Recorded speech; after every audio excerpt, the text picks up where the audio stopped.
a Constituição Brasileira e os tratados internacionais de proteção aos direitos humanos. Na Carta Constitucional de 1988, constam preceitos relacionados ao procedimento de ingresso, execução e à incorporação dos tratados internacionais e a seus efeitos na ordem jurídica interna brasileira. O artigo 84 da Constituição afirma: compete privativamente ao Presidente da República Federativa do Brasil, inciso 8º, celebrar tratados, convenções e atos internacionais sujeitos a referendo do Congresso Nacional. Artigo 49.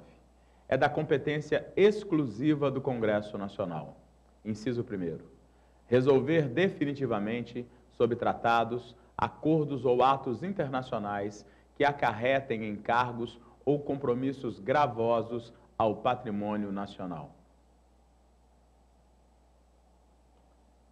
Artigo 5º, parágrafo 2º da Constituição Federal dispõe: os direitos e garantias expressos nesta Constituição não excluem outros. Quais outros? Aqueles tratados internacionais em que a República Federativa do Brasil faça parte. Do ponto de vista dos tratados internacionais, quem tem a soberania? A República Federativa do Brasil ou a Organização das Nações Unidas? A emenda número 45 do ano de 2004 determina: com o advento da emenda 45 de 2004, ficou determinado que a recepção dos tratados sobre direitos humanos, apenas direitos humanos, no ordenamento jurídico brasileiro, tem o seguinte entendimento da doutrina: os tratados e convenções internacionais sobre direitos humanos, repito, sobre direitos humanos, que forem aprovados em cada casa do Congresso Nacional, em 2 turnos, por 3/5 dos votos dos respectivos membros, serão equivalentes a emendas constitucionais.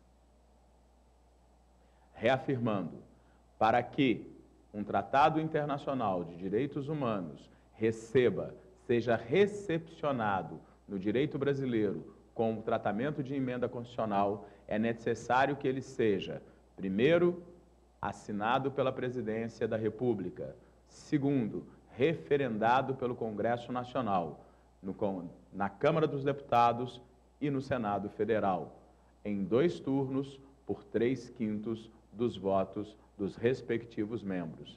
Aí sim, serão recepcionados na República Federativa Brasileira com status de emenda constitucional.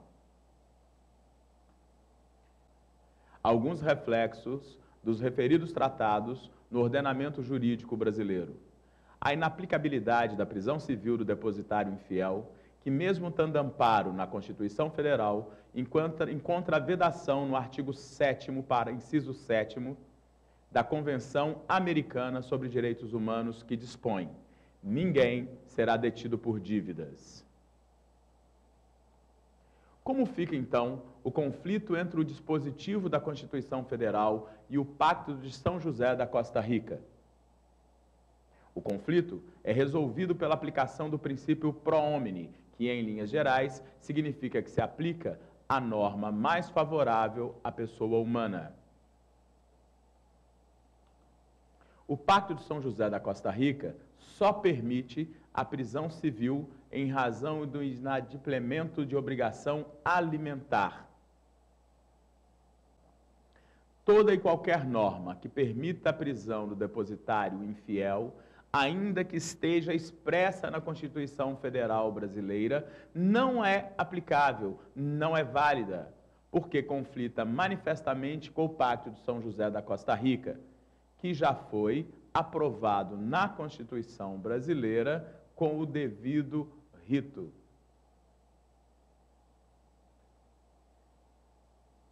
Comissão Interamericana de Direitos Humanos. A Comissão Interamericana de Direitos Humanos é um dos órgãos do sistema interamericano responsáveis pela promoção e pela proteção dos direitos humanos na América. A Comissão Interamericana de Direitos Humanos é constituída por 7 membros, todos eles eleitos pela Assembleia Geral, que exercem suas funções em caráter individual por um período de 4 anos, podendo ser reeleitos apenas uma vez. Essa comissão, portanto, é constituída de 7 membros eleitos pela Assembleia Geral por um período de 4 anos, tendo direito a uma única reeleição. Corte Interamericana de Direitos Humanos tem sede em São José da Costa Rica. É um órgão judicial internacional autônomo do sistema da Organização dos Estados Americanos. Criado pela Convenção Americana dos Direitos do Homem, tem competência de caráter contencioso e consultivo. Composição da Corte Interamericana de Direitos Humanos. São 7 juízes nacionais dos Estados-membros da Organização dos Estados Americanos. Esses 7 juízes são eleitos entre juristas da mais alta autoridade moral, de reconhecida competência em matéria de direitos humanos e que reúnam as condições requeridas para o exercício das mais elevadas funções judiciais, de acordo com a lei do Estado do qual sejam nacionais. Artigo 52 da Convenção Interamericana. À Corte Interamericana compete avaliar casos relativos à interpretação e aplicação das disposições da Convenção Americana sobre Direitos Humanos, desde que os Estados partes, no caso, tenham reconhecido a sua competência. Somente a Comissão Interamericana e os Estados partes da Convenção Americana sobre Direitos Humanos podem submeter um caso à decisão desse tribunal.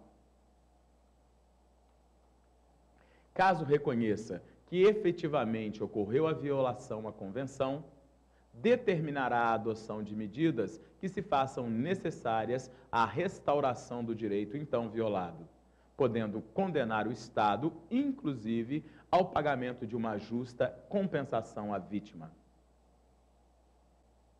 A partir de 1996, inovação trazida pelo 3º regulamento da Corte Interamericana ampliou a possibilidade de participação do indivíduo no processo, autorizando que os representantes ou familiares das vítimas apresentassem de forma autônoma suas próprias alegações e provas durante a etapa de discussão sobre as reparações devidas.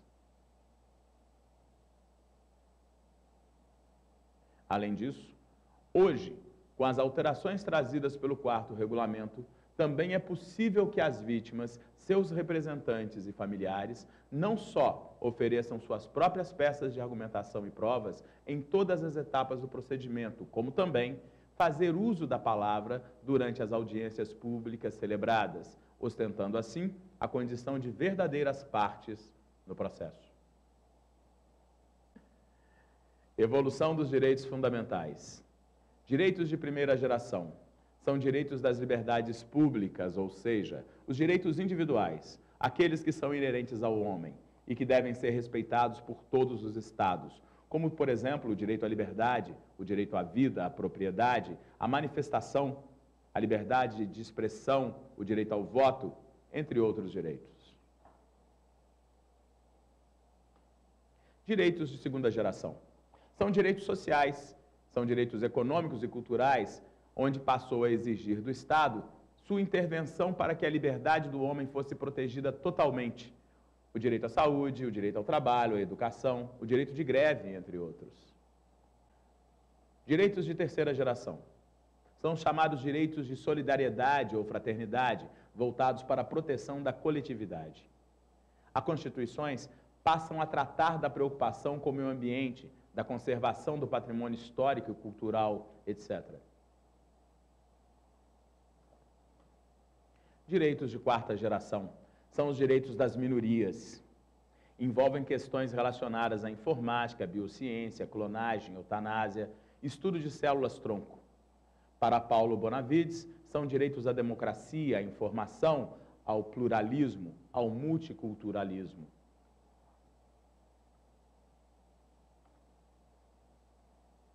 Habeas corpus, artigo 5º da Constituição Brasileira. Conceder-se-á habeas corpus sempre que alguém sofrer ou se achar ameaçado de sofrer violência ou coação em sua liberdade de locomoção. Conceder-se-á habeas corpus por ato de ilegalidade ou abuso de poder.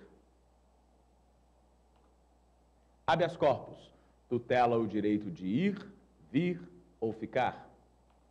Habeas corpus está diretamente ligado à liberdade de locomoção.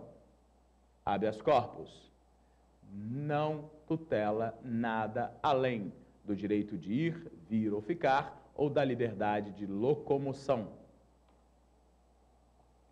Se não houver privação de liberdade, não caberá habeas corpus. Tipos de habeas corpus. O habeas corpus pode ser preventivo, quando há ameaça ao direito de ir, vir ou ficar. Ele é preventivo quando ainda não houve o fato concreto, a prisão, a privação da liberdade. O habeas corpus pode ser repressivo quando já existe o fato concreto, o fato que constrange a liberdade, direta ou indiretamente. O habeas corpus será repressivo quando há inquérito, ação penal, mandado de prisão ou a prisão. Qualquer pessoa pode impetrar habeas corpus. Qualquer pessoa. Pessoa jurídica pode impetrar habeas corpus em favor de qualquer pessoa. Pessoa física pode impetrar habeas corpus. Pessoa jurídica, sendo pessoa, pode também impetrar habeas corpus. Quem é pessoa? Qualquer pessoa pode impetrar habeas corpus em favor de pessoa física. Pessoa jurídica pode? Pessoa jurídica é pessoa. Pode. Analfabeto pode? Pode, desde que alguém assine por ele. Ministério Público pode? Qualquer pessoa.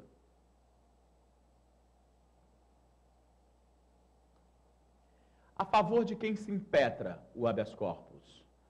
De qualquer pessoa física. Nunca a favor de pessoa jurídica. Cabe liminar.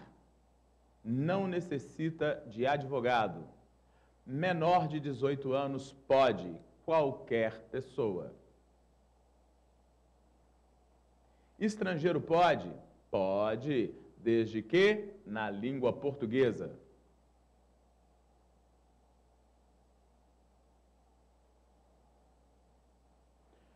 O juiz pode conceder habeas corpus se atua como magistrado no processo.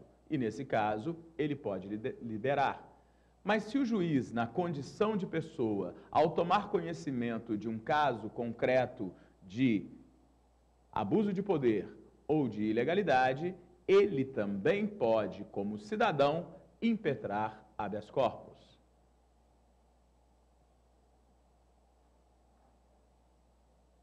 Agentes do habeas corpus. Impetrante, qualquer pessoa, física ou jurídica. Paciente, é aquele que sofre ameaça ou constrangimento ao direito. Autoridade coatora, é aquele que constrange ou ameaça o direito. Nesse caso, autoridade pública. Particular. Particular, cabe habeas corpus contra ação de particular? Cabe, porque particular não comete abuso de poder.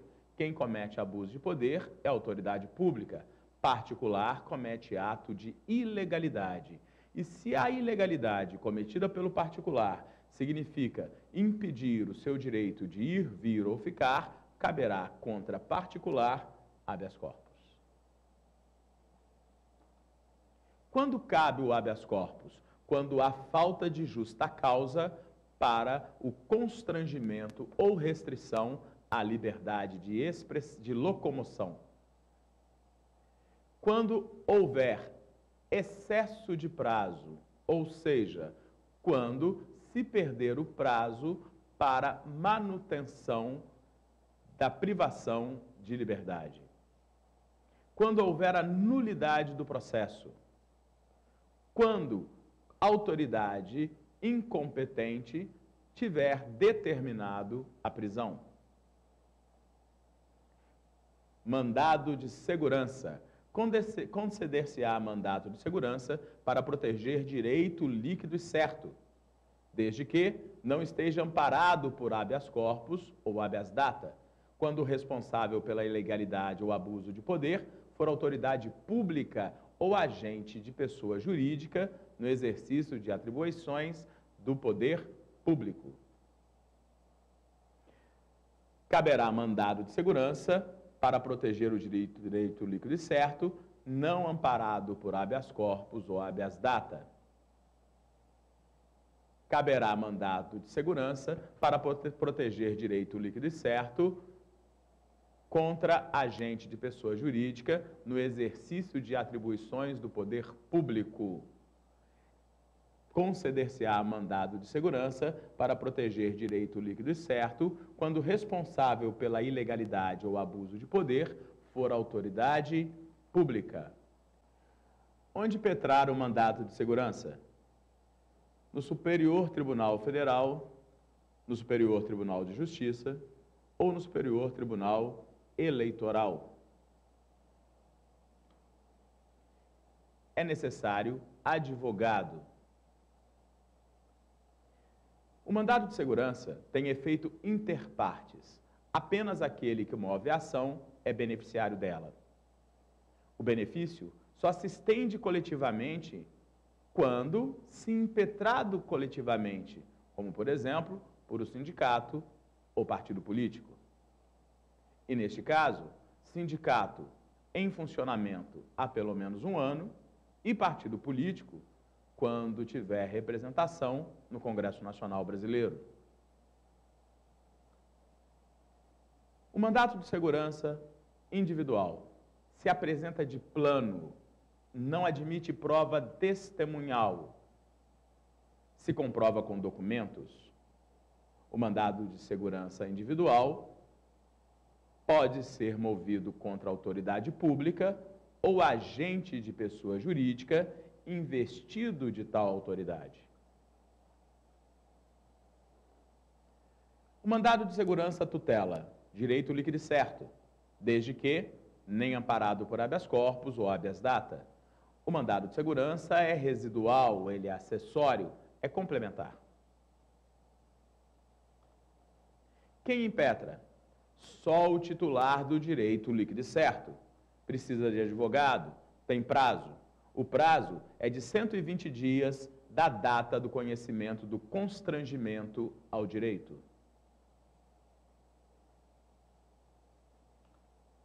Pode ser preventivo. O mandado de segurança pode ser também repressivo. Mandado de segurança coletivo pode ser impetrado por partido político com representação no Congresso Nacional Brasileiro. Mandado de segurança coletivo pode ser impetrado... Tá difícil aqui, Rayana. Mandado de segurança coletivo pode ser impetrado por partido político com representação no Congresso Nacional Brasileiro, por organização sindical, entidade de classe ou associação legalmente constituída e em funcionamento há pelo menos 1 ano, em defesa dos interesses de seus membros ou associados. O mandado de segurança coletivo é corporativo, protege o grupo de pessoas. Partido político, com representação no Congresso Nacional.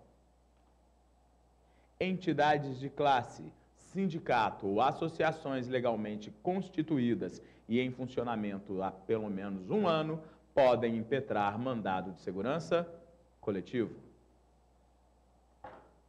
Conceder-se-á habeas data para assegurar o conhecimento de informações relativas à pessoa de quem o solicita, constante de registros ou bancos de dados de entidades governamentais ou bancos de dados de caráter público.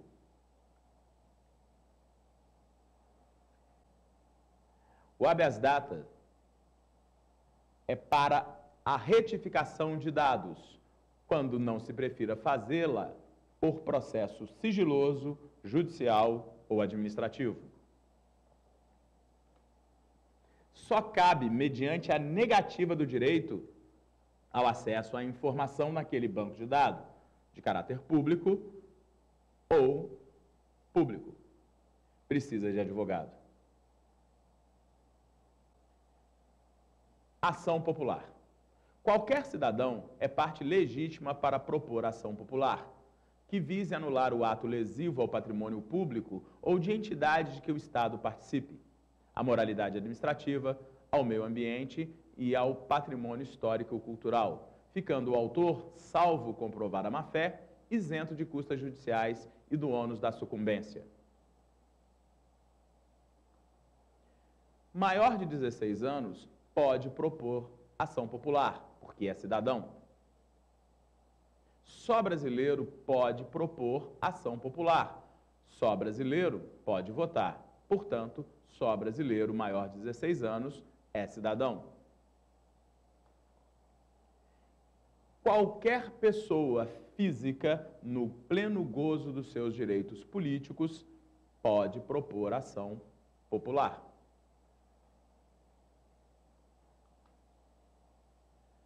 A ação popular, o seu objeto é anular ato lesivo, quer seja ao meio ambiente, ato lesivo ao patrimônio público, ato lesivo à moralidade administrativa, ao patrimônio histórico e cultural, ficando aquele que propõe, a menos que se comprove má-fé, a isenção das custas judiciais e do ônus da sucumbência.